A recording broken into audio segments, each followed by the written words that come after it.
Bismillahirrahmanirrahim. Masailu fid dabni. As-sadisatu yusannu wad'u jaridati khadra'a alal qabri lil ittiba'i. Masalah di dalam menguburkan. Yang keenam, disunnahkan meletakkan batang pohon yang hijau di atas kubur lil ittiba, untuk mengikuti perbuatannya Rasulullah. As-sabi'u tusannu ziyaratul kuburi lil zakari mutlaqan. Yang ketujuh, disunnahkan ziarah kubur untuk laki-laki secara mutlak.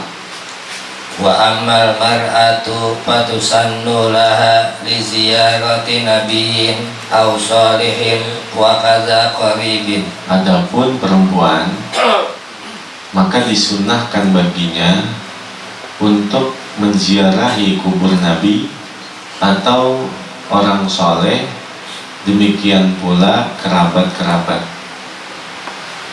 Wa li ghairi dzalika famakruhatun ziyaratuha. Dan untuk selain itu maka adalah makruh menziarahinya. Kenapa? Meletakkan batang pohon yang basah, batang pohon yang hijau, jaridah hadra. Tujuannya li'annahu yukhaffifu alal mayyiti bi barakati tasbihiha, karena dapat meringankan siksa atas mayit dengan keberkahan tasbih-tasbihnya. As-saminu yahrumu naqlul mayyiti li ghairil biladi Baladil baladil ladzi mata bihi illa idza kana bi qurbi Makkah. Haram memindahkan mayit kepada selain negeri yang mayit itu mati di dalamnya, kecuali apabila adalah dekat dengan Makkah. Seumpama dia di pinggiran kota Makkah, meninggalnya di situ, maka untuk mengambil keberkahan tanah Makkah boleh dipindahin, dikuburin di Makkah. Tapi kalau selain itu, seumpama orang meninggal di Jakarta, dikuburin di kampung, itu kalau di sini haram. Kalau di sini haram. Yahrumu naqlul mayyiti li ghairil baladil ladzi mata fihi. Haram memindahkan mayit kepada selain negeri yang mayit itu mati di dalamnya. Matinya kan di Jakarta, ya jangan dikuburin di kampung, karena nanti ada kekhawatiran apakah nanti akan mayitnya itu membusuk, atau seumpama kalau mayit itu orang baik, dia udah nggak sabar untuk mendapatkan balasan dari Allah. Sedangkan kalau dia orang yang gak baik, itu malaikat adab udah kebangetan gemes, mana sih dia lama bener. Karena banyak kejadian ambulan kan larinya kencong banget. Sering tuh ambulan tabrakan, supirnya selamat, keneknya selamat, mayitnya pada mati. Itu kayak takutnya begitu, jenazahnya pada mati. Kesian.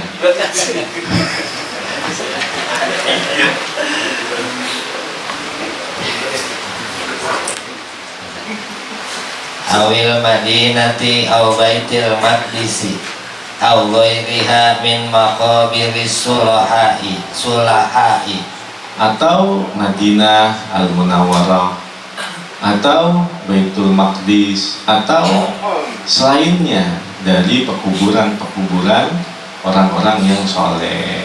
Boleh, dikuburin di Kalibata aja, biar bareng-bareng pada para habaib para ulama, orang-orang soleh biar dapat keberkahan, boleh. Cuman mau habis sholat kagak boleh. Sama yang jagain di Kalimantan lah kagak boleh. Siapa lu mau dikumpulin?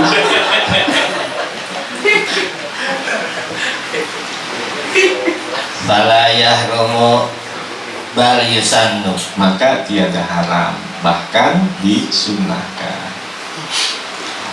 Atasi'u halatu nabsil mayyiti. Keadaan menggali mayit.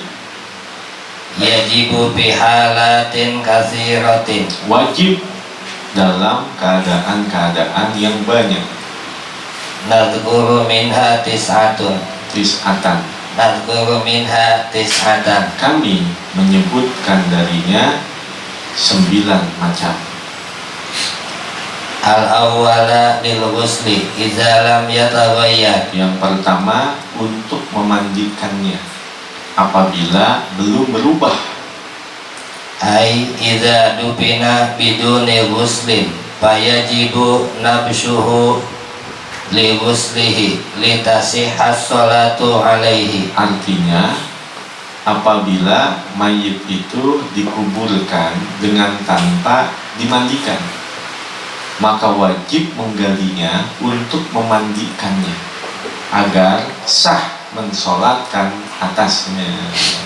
Karena mayit yang disolatkan belum dimandikan, maka hukumnya tidak sah. Kalau COVID, nah itu ada udur namanya. Kalau COVID kan ada yang bilang itu termasuk daripada balwa, itu apa namanya, wabah, termasuk dikatakan wabah, kendati pun masih banyak kontroversinya. Asaniya li tawjihihi lil qiblati ai idza dupina ghairu muwajjahin lil qiblati. Yang kedua, untuk menghadapkannya ke kiblat. Artinya apabila mayit dikuburkan tanpa dihadapkan ke kiblat, gali lagi untuk dihadapkan ke arah kiblat. As-salisa lil mali idza dupina ma'ahu. Yang ketiga, lantaran harta apabila dikubur bersamanya. Wa in qalla wa illam yutalib bihi sahibuhu. Walaupun hartanya itu sedikit dan sekalipun tiada menuntut dengannya pemilik harta itu, Payun basu illa idza samaha. maka boleh digali mayit tersebut kecuali apabila mendapatkan maaf dan keredoan. Kata yang punya, udah gak usah tuh, biarin, boleh itu. Ar-rabi'a iza betala'a malam. Apabila menelan harta. Jadi mayit itu waktu lagi dimandiin, sumpama cincin orang yang mandiin masuk ke dalam mulut ketelan. Jadi kan ada itu idza betala amalan, apabila menelan akan harta tuh. Payun basu in kana li ghairihi wa talabahu sahibuhu. Maka digalilah mayit itu jika adalah milik orang lain dan wa talabahu sahibuhu, yang punyanya menuntutnya. Cincin gue itu, balikin cincin gua. Balikin cincin gua. Boleh digali tuh, boleh digali. Bukan hanya digali, terus Payushaqqu jawfuhu wa yudfa'u lahu. maka boleh dibelek perutnya. Payushaqqu jawfuhu, maka dibelek perutnya. Wa yudfa'u lahu, lalu diserahkan kepadanya. Nih, diusahain aja lu.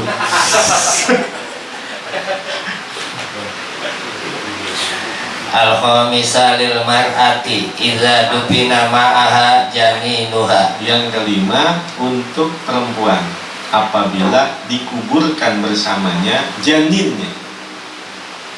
wa amkanat hayatuhu, dan memungkinkan kehidupan janinnya. wa dzalika biqauli ahlil khibrati, Dan itu berdasarkan ucapan ahlil khibrah. Ahlil khibrah itu ya mungkin kedokteran. Nah itu masih hidup tuh, gali, boleh digali. Lalu dibelah perutnya untuk mengambil janin tersebut. Nanti dulu ada di zaman Sayyidina Umar ketika lagi ngontrol, ente siapa namanya? Ibnul Mayyit. Ibnul Mayyit. Bagaimana ceritanya? Akhirnya diceritain. Jadi malam pertama bapak saya tuh waktu mau melakukan hubungan badan meninggal karena saking gini cakep gitu, kaget meninggal. Tapi kemaluannya masih diri, kemaluannya masih diri. Ini nyata.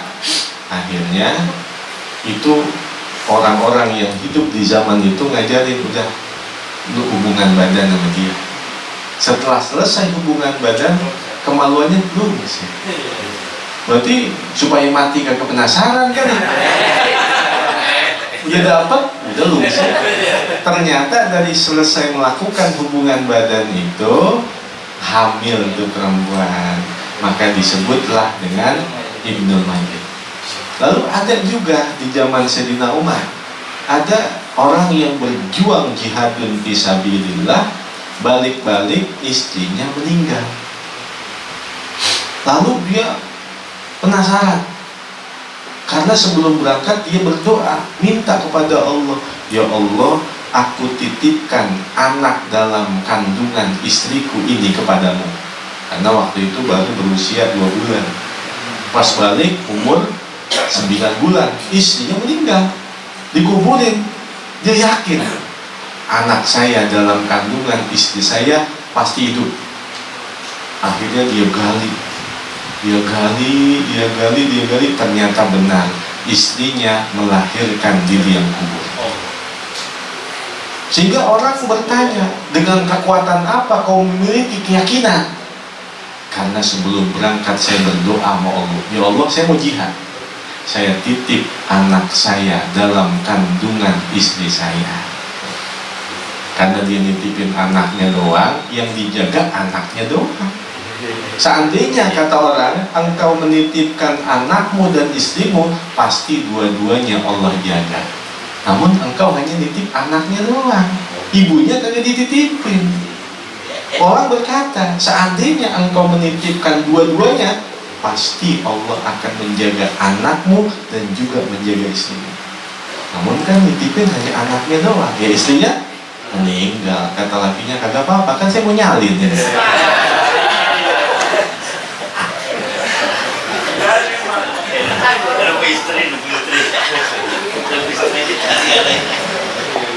Asadisa idza dupina bi ardin maghsubatin. Yang keenam, apabila dikubur mayit itu di tanah sengketa, Payung basu in talabaha sahibuha, maka digalilah mayit itu apabila pemiliknya menuntutnya.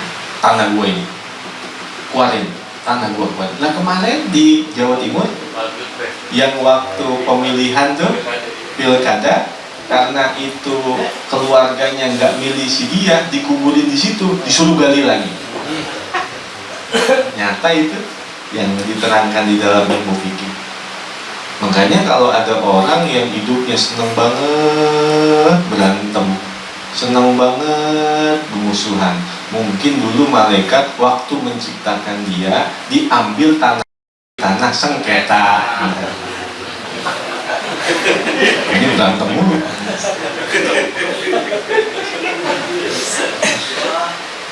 As-sabi'a idza dufina fi saubin maghsubin, Apabila dikuburkan menggunakan pakaian yang dicuri, sengketa, payun basu in talabahu sahibuhu, maka digalilah mayit itu apabila pemiliknya menuntutnya. Asamina idza dufina kafirun fi ardil harami, Apabila dikuburkan orang kafir di tanah haram, Payun basu wa yudfanu kharijahu. maka digalilah mayit itu lalu dikuburkan di luarnya. At-tasi'a idza khifa nabshuhu. Yang kesembilan, apabila dikhawatirkan digali orang, Payun basu wa yudfanu bi ardin aminatin. maka digalilah mayit itu lalu dikuburkan di tanah di tempat yang aman.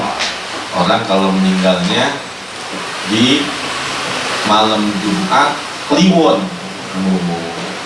itu dalam ilmu mistis dicari orang. Kalau orang meninggalnya di malam Jumat Kliwon, itu kadang-kadang suka digali. Buat apa?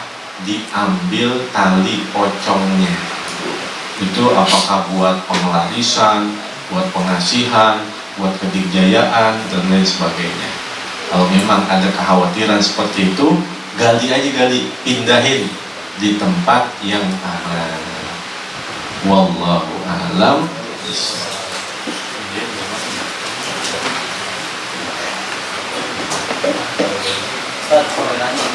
Iya. Dulu kan nggak ada otopsi. Kalau sekarang otopsi itu untuk membuktikan sebuah kebenaran, pokoknya wajib atau haram? Kalau dalam kasus-kasus penyelidikan, kasus-kasus tertentu boleh untuk membuktikan, boleh hukum. Seumpama penyelidikan di orang diracunin atau mati biasa, nah itu bisa diotopsi, boleh kasus penyelidikan.